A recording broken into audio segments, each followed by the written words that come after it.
నమస్కారం. N times కి స్వాగతం. హెడ్లైన్స్ చూద్దాం.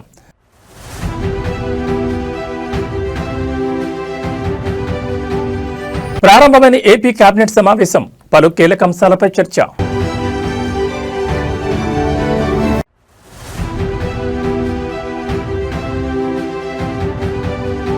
ఇవాళ కాంగ్రెస్ కీలక సమావేశం, మున్సిపల్స్ పై ప్రధానంగా చర్చ.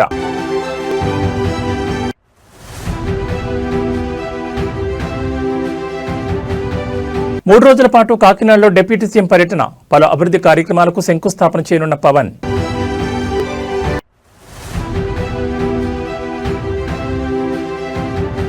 మున్సిపాలిటీల ఎన్నికలపై కీలక అప్డేట్, రాష్ట్ర వ్యాప్తంగా ఒకే విడతలో ఎన్నికలు.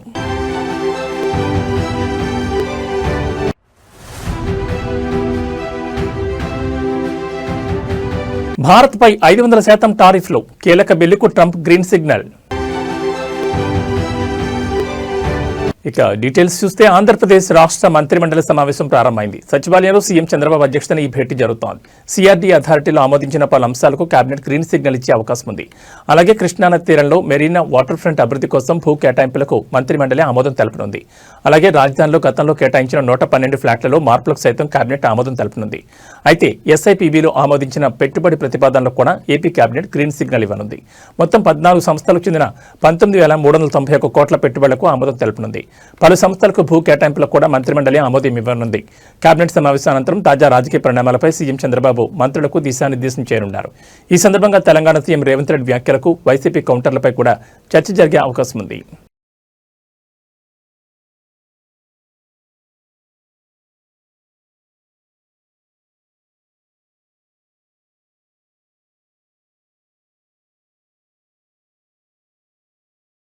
రాష్ట్రంలో త్వరలో జరగబోయే మున్సిపల్ ఎన్నికల్లో విజయం సాధించడమే లక్ష్యంగా కాంగ్రెస్ పార్టీ కీలక సమావేశాలు నిర్వహిస్తోంది. అందులో భాగంగానే టీపీసీసీ విస్తృత స్థాయి కార్యవర్గ సమావేశాన్ని గాంధీభవన్లో నిర్వహిస్తోంది.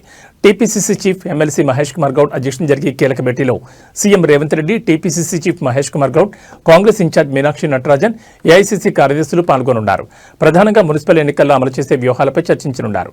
మున్సిపల్ ఎన్నికలపై తాజాగా రేవంత్ రెడ్డి, మహేష్ కుమార్ గౌడ్ చర్చించారు. ఇటీవల పంచాయతీ ఎన్నికల్లో కాంగ్రెస్ సర్పంచ్ స్థానాలను గణనీయ సంఖ్యలో గెలుచుకున్న ప్రత్యర్థి బీఆర్ఎస్ కూడా సర్పంచ్ ఎన్నికల్లో ఆశించిన దానికంటే పనితీరుని ఎక్కువగానే కనబరిచింది. దీంతో అధికార పార్టీ అలర్ట్ అయింది. మున్సిపల్ ఎన్నికల్లో అలాంటి అవకాశాలను ప్రత్యర్థి పార్టీలకు ఇవ్వకుండా అన్ని మున్సిపాలిటీలను క్లీన్ స్వీప్ చేయాలన్న లక్ష్యంతో ప్రణాళికలు రచిస్తోంది. ప్రతి వార్డ్, డివిజన్ నుంచి 6 చెప్పిన అభ్యర్థుల జాబితాను రూపొందించి వారిలో సమర్థులైన కోసం సర్వే నిర్వహించాలని పార్టీ నిర్ణయించింది. అలాగే కేంద్ర ప్రభుత్వం ఉపాధి హామీ పథకం పేరు మార్చిన తీరుపై చర్చించే అవకాశం ఉందని పార్టీ వర్గాలు తెలిపాయి. మరోవైపు కృష్ణా, గోదావరి జలాలపైన విపక్షాల ఆరోపణలు, విమర్శలు తిప్పికొట్టేలా కార్యాచరణ తీసుకుంటారని, అసెంబ్లీలో పవర్ పాయింట్ ప్రజెంటేషన్ ద్వారా ఇచ్చిన అంశాలను ప్రజల్లోకి మరింత బలంగా తీసుకెళ్లేలా కార్యాచరణ ఉంటుందని పార్టీ నేతలు పేర్కొంటున్నారు. మరోవైపు డీసీసీల కూర్పు అంశం చర్చకొచ్చే అవకాశం ఉన్నట్టు తెలుస్తోంది. ఈ నెల 15న మండలాధ్యక్షుల నియామకాన్ని చేపట్టనున్నారు.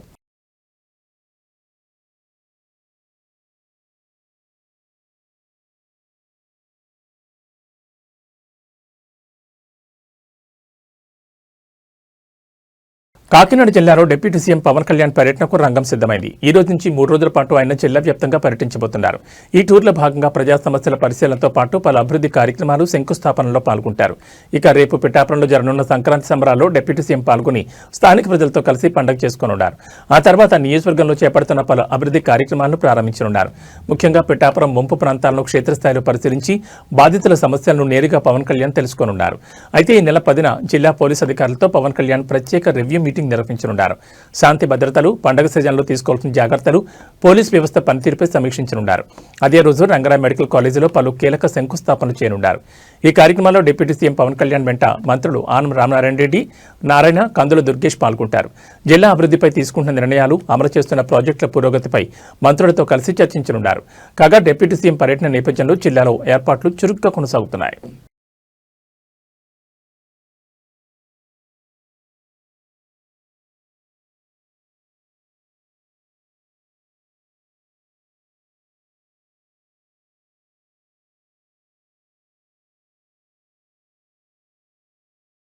రాష్ట్రంలో మున్సిపల్ ఎన్నికలను ఒకే విడతలో నిర్వహించాలని ఎన్నికల సంఘం నిర్ణయించింది. మున్సిపాలిటీలు వార్డుల సంఖ్య తక్కువగానే ఉండడంతో ఒకే విడతలో ఎన్నికలు నిర్వహించేందుకు అవసరమైన సిబ్బంది, పోలీసులు ఉన్నారని ఈసీ గుర్తించింది. ఒకే విడతలో ఎన్నికల నిర్వహణకు అన్ని ఏర్పాట్లు చేయాలని జిల్లా యంత్రాంగానికి సూచించినట్లు సమాచారం. ఒకే విడతలో ఎన్నికలు నిర్వహిస్తే ఎలాంటి సమస్యలు ఉండవని జిల్లా యంత్రాంగం సైతం ఓకే చెప్పినట్టు తెలుస్తోంది. ఒకరోజు ఎన్నికలు, మర్నాడు ఓట్ల లెక్కింపు చేయనున్నారు. ఈ క్రమంలోనే ప్రతి పోలింగ్ స్టేషన్లో వెబ్ కాస్టింగ్ నిర్వహించాలని ఈసీ యోచిస్తోంది. రాష్ట్రంలోని పోలింగ్ కేంద్రాలపై ఇంకా స్పష్టత రాలేదు. ప్రస్తుతం 116 మున్సిపాలిటీలు, 7 కార్పొరేషన్లకు ఒకేసారి బ్యాలెట్ విధానంలో ఎన్నికలు నిర్వహించనున్నారు. ఇప్పటికే నిర్ణయం తీసుకున్నారు. జిల్లాలో అధికారులు బ్యాలెట్ బాక్సులను సిద్ధం చేయగా జిల్లాలో మున్సిపాలిటీలు, వార్డుల సంఖ్యకు అనుగుణంగా బ్యాలెట్ బాక్సులను అందుబాటులో ఉంచారు. పోలింగ్ స్టేషన్ల సంఖ్యకు అనుగుణంగా బ్యాలెట్ బాక్సులను అధికారులు సిద్ధం చేస్తున్నారు. పార్టీల పరంగా ఎన్నికలు కావడంతో పార్టీల గుర్తులను బ్యాలెట్ పేపర్పై ముందుగా ముద్రిస్తారు. ఆ తర్వాత ఇండిపెండెంట్ అభ్యర్థుల పేర్లను పొందుపరుస్తారు. నోటా గుర్తు సైతం ఈసారి బ్యాలెట్ పేపర్ మీద ముద్రించనున్నారు. ప్రతి జిల్లాలో తక్కువ సంఖ్యలో మున్సిపాలిటీలు ఉన్నందున తక్కువ సంఖ్యలోనే పోలీస్ సిబ్బంది అవసరమవుతారని అంచనాకు వచ్చిన జిల్లా యంత్రాంగం ఒకే దశలో ఎన్నికలు నిర్వహించేందుకు గ్రీన్ సిగ్నల్ ఇచ్చింది. మున్సిపాలిటీ ఎన్నికల నిర్వహణకు వార్డుల వారీగా తుది ఓటర్ల జాబితాను పకడ్బందీగా రూపొందించాలని రాష్ట్ర ఎన్నికల కమిషనర్ రాణి కుముదిని జిల్లా కలెక్టర్లు, మున్సిపల్ కమిషనర్లను ఆదేశించారు. హైదరాబాద్ నుంచి రాణి కుముదిని జిల్లాల కలెక్టర్లు, మున్సిపల్ అధికారులతో ఎన్నికల ఏర్పాట్లపై సమీక్షించారు. మున్సిపాలిటీలు, కార్పొరేషన్లకు సాధారణ ఎన్నికల నిర్వహణ, ఓటర్ల జాబితా తయారీ, ప్రచురణ, ఇతర సంబంధిత అంశాలపై దిశానిర్దేశం చేశారు. ఈ సందర్భంగా ఎన్నికల కమిషనర్ మాట్లాడుతూ తెలంగాణ మున్సిపాలిటీ చట్టంలో సవరించిన సెక్షన్ 195A ప్రకారం జనవరి 12న వార్డుల వారీగా ఓటర్ల తుది జాబితాను ప్రచురించాలని, 13న పోలింగ్ స్టేషన్ల వివరాలు, ముసాయిదా జాబితాను టీ-పోల్లో అప్లోడ్ చేయాలని, 16న ఫోటోతో కూడిన తుది ఓటర్ల జాబితాను పోలింగ్ స్టేషన్ల వారీగా ప్రచురించాలని అధికారులను ఆదేశించారు.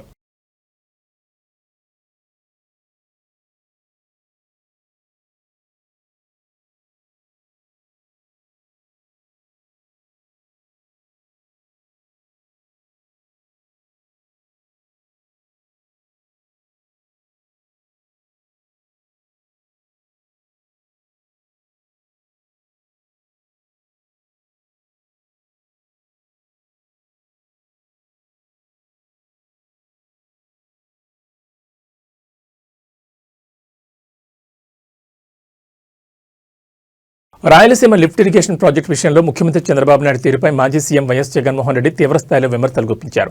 రాయలసీమ ప్రజల ప్రయోజనాలను చంద్రబాబు తెలంగాణకు తాకట్టు పెట్టారని ఆయన ఆరోపించారు. తెలంగాణ అసెంబ్లీలో రేవంత్ రెడ్డి చేసిన వ్యాఖ్యలను ప్రస్తావిస్తూ జగన్ కీలక వ్యాఖ్యలు చేశారు. తాను అడిగినందుకే చంద్రబాబు రాయలసీమ ప్రాజెక్టును ఆపేశారని తెలంగాణ సీఎం స్వయంగా అసెంబ్లీ సాక్షిగా చెప్పారు. ఇది చంద్రబాబు సీమ ప్రజలకు చేసిన ద్రోహం కాదా అని జగన్ ప్రశ్నించారు. రాయలసీమకు నీరందించి ఈ ప్రాజెక్టు విషయంలో చంద్రబాబు విలన్గా మారారని, కేవలం రాజకీయ ప్రయోజనాల కోసం రాష్ట్రాన్ని అమ్మేశారని జగన్ మండిపడ్డారు.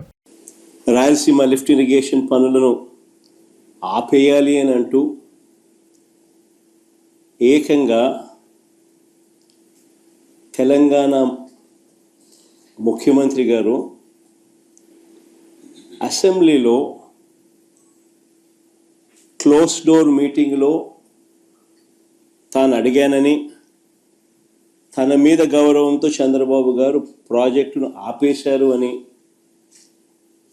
ఏకంగా తెలంగాణ ముఖ్యమంత్రి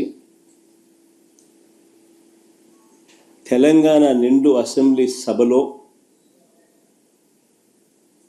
వాళ్ళ రిలేషన్షిప్ గురించి, చంద్రబాబు నాయుడు గారు రాష్ట్రాన్ని ఎలా అమ్మకానికి పెట్టారు అన్న వాస్తవాల గురించి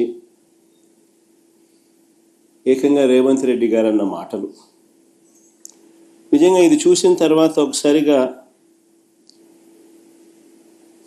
రాష్ట్ర ప్రజలకు అందరికీ కూడా, రైతన్నలందరికీ కూడా, మరీ ముఖ్యంగా రాయలసీమ,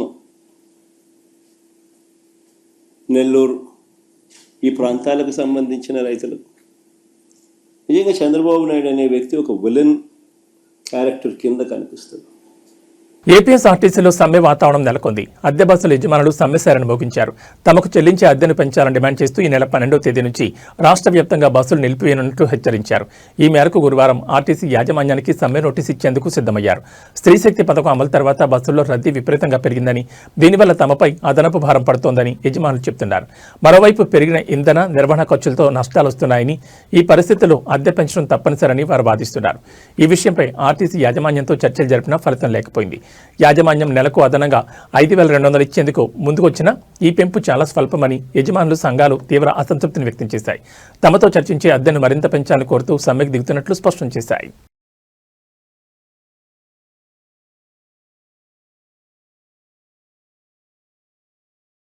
మున్సిపల్ ఎన్నికలు దగ్గర పడుతున్న వేళ అధికార కాంగ్రెస్ పార్టీలో కీలక పరిణామాలు చోటు చేసుకుంటున్నాయి. గత కొంతకాలంగా పాలకుర్తి నియోజకవర్గ కాంగ్రెస్ పార్టీలో కొనసాగుతున్న అంతర్గత విభేదాలు తాజాగా రచ్చకెక్కాయి.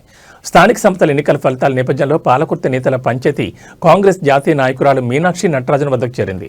హైదరాబాద్లోని ఎమ్మెల్యే క్వార్టర్స్లో పాలకుర్తి నియోజకవర్గానికి చెందిన కాంగ్రెస్ అసంతృప్తి నేతలు ఆమెతో ప్రత్యేకంగా సమావేశమయ్యారు. ఈ భేటీలో Torrur market chairman Tirupati Reddy, PSC chairman Kakirala Hariprasad, senior నేత కిషోర్ రెడ్డి తదితరులు పాల్గొన్నారు.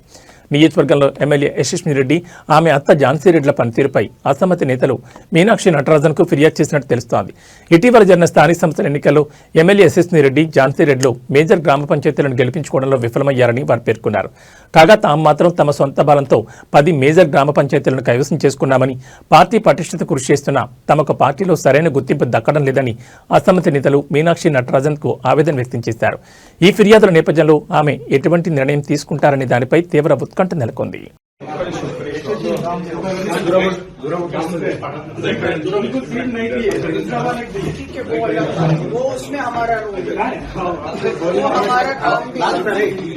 सरपंच इलेक्शन में क्या करते हैं वो तो लोकल आप लोग तय करो. मैं जिला अध्यक्ष जी को भी बात करूँ.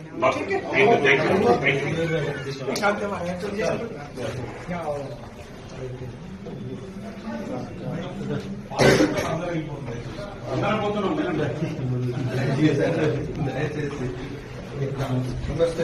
ధర్మవరం మాజీ ఎమ్మెల్యే కేతిరెడ్డి పెద్దారెడ్డిపై Tadipatri municipal chairman JC Prabhakar Reddy మరోసారి ఫైర్ అయ్యారు. రాయలసీమకు పౌరుషం లేదని చేసిన వ్యాఖ్యలకు స్ట్రాంగ్ కౌంటర్ ఇచ్చారు. ఎక్కడ పడితే అక్కడ ఏది పడితే అది మాట్లాడి షో ఆఫ్ చేస్తున్నారని, ఆయన ఫ్యామిలీతో టూర్కు వెళ్లినా ఫోటోలు పెడుతున్నారని, ఇదంతా షో ఆఫ్ అన్నారు. రాయలసీమకు పౌరుషం లేదంటే ప్రజలు చెప్పుతో కొడతారని జేసీ ప్రభాకర్ హెచ్చరించారు. రాయలసీమ రాయలసీమని తొడలు కొట్టుకోవడం, రాత్రైతే కారం ఎక్కువ తినడం, తర్వాత ఫైల్స్ ఆపరేషన్ చేయించుకోవడం తప్ప ఇంతకమి చేసిందేమీ లేదని కేతిరెడ్డి వివాదాస్పద వ్యాఖ్యలు చేశారు. ఊరికే ఉప్పు కారం తినడం, లేని పౌరుషాలు చెప్పుకోవడం చేసిన వ్యాఖ్యలపై జేసీ తీవ్రంగా స్పందించారు. 5 సంవత్సరాలుగా ఉప్పు కారం తిని 15 నెలలుగా కేతిరెడ్డికి ఫైల్స్ వచ్చాయని, అందుకే ఇలాంటి వ్యాఖ్యలు చేస్తున్నారని విమర్శించారు. డ్రైనేజ్ కాలువను చూసేందుకు వస్తే మా ఇంటి వద్దకు ఎందుకు వస్తారన్నప్పుడే నీ జ్ఞానం ఏంటో తెలిసిందన్నారు. నోటికి ఏదొస్తుంది మాట్లాడితే ఊరుకునేది లేదని హెచ్చరించారు. దమ్ముంటి డిబేట్కు వచ్చి రాయలసీమ లిఫ్ట్ ఇరిగేషన్పై చర్చించాలని, ఎవరేం చేశారో ప్రజలకు కూడా తెలుస్తుందని ఓపెన్ ఛాలెంజ్ చేశారు. చంద్రబాబు నాయుడుపై విమర్శలు చేయడం తగదని సూచించారు. చంద్రబాబు నాయుడు గురించి ఏం తెలిసిన మాట్లాడుతున్నారని ప్రశ్నించారు. తాను జగన్ కన్నా పెద్దోడే అయినా ఏనాడు ఇష్టం వచ్చినట్లు మాట్లాడనేది అది ఒక లీడర్కి ఇచ్చే రెస్పెక్ట్ అని అన్నారు. నీకు యాడికి నోటికి వస్తాడు మాట్లాడతావా? యాడికి నోటికి వస్తాడు మాట్లాడతావు నువ్వు? ఏమనుకుంటాను? రాయలసీమ పౌరుషం లేదా? లే, నువ్వు ఏం చేసినావురా? రా డిబేట్కి రా. లిఫ్ట్ ఇరిగేషన్ గురించి మాట్లాడదాం. రాయలసీమ లిఫ్ట్ ఇరిగేషన్ మాట్లాడదాం. అంతకుముందు మీరు చేసిండ్రే. నాకు పడగలరా? అటు మిద్దెలు కట్టించుకొని 4 గుర్రాలు పెట్టుకొని ఏమే మినీ కూపర్ పెట్టి నీ కథ నాకు తెలియదా? ఎంతుందిరా నీకు? ఎంతుందిరా? మినీ కూపర్ అంటే కూడా తెలియదు.